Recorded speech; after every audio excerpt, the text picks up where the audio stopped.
The venue is packed to capacity with between 150 to 200 colleagues and various members of the leadership team. I am one of four presenters scheduled to speak. My co-presenters are nervous. You can tell by their demeanor, by the stiffness in their attitude. Now, I am equally as nervous. I feel as if I took a sharp uppercut to the gut from Tank Davis. I am perspiring profusely with rivulets of sweat dripping down my face, and my knees are shaking uncontrollably. When my name is called, I pull myself together. I push all the doubt out of my mind and I walk to the front of the room with a little bit of George Jefferson swagger. I delivered the presentation that I had prepared for. When I finish, there is mute silence for about 2 seconds, and then the audience erupts into a standing ovation. Now, I know this is well earned because my three other colleagues, let's just say, they did not receive a similar reaction. I perform consistently well at three consecutive events of a similar nature. After the last one, my boss resigns and leaves the company. I apply for his job. After receiving an interview, 2 weeks later, I receive an offer for the position. My boss divulges to me that the reason she extended an offer to me was because of my strong presentation skills and my abilities as an effective communicator.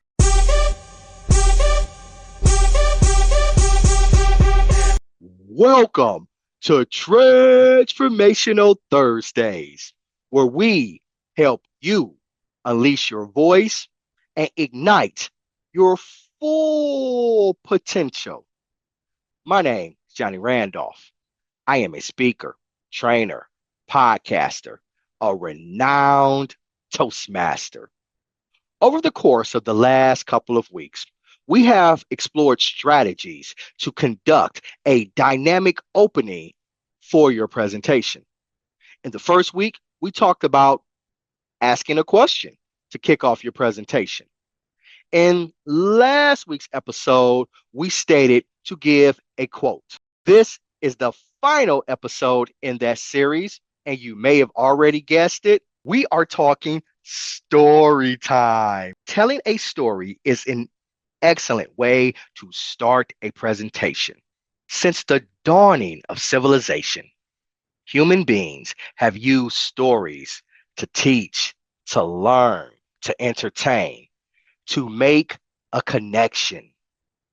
Let's face it, our brains are hardwired to connect through stories. We do it with novels, movies, plays. It is a phenomenal way to strengthen our bond with an audience. Many times when we go in front of an audience, we are doing so in front of people that may not know us. It is proven that people respond better to people that they trust. A story at the beginning of your presentation is a great way to build that trust. Now, I will not pretend that I am going to solve all of the complexities and nuances of how to tell an effective story. We would be here for decades. But there are some best practices that I have observed while conducting and delivering a story to an audience.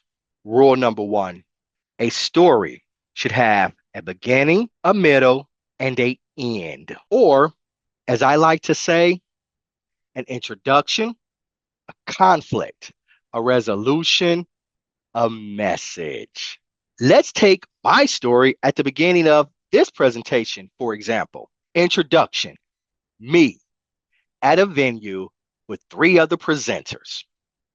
Conflict, I am nervous about delivering my presentation in front of a packed venue. Resolution, I give a great presentation and receive a corresponding standing ovation. Resolution, strong communication and presentation skills can help elevate your career.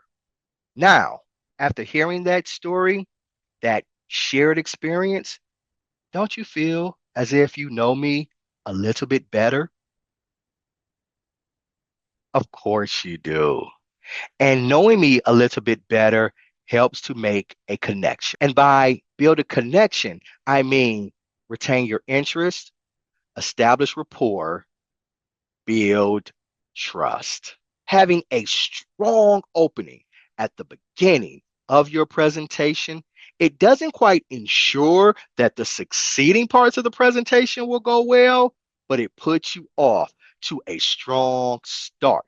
And remember, if you lose your audience at the beginning of the presentation, it is difficult to reel them back in. Therefore, start off with a powerful opening that can help to grab your audience's attention. If you like what you have heard today or any of our previous videos, follow us on social media. You can find us at the Randolph Speaker Bureau across all social media.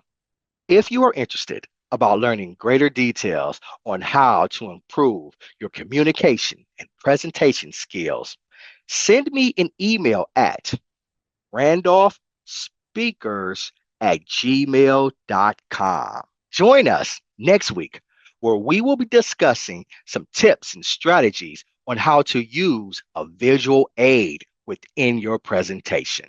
As always, please remember to be your best, to be inspired, be great.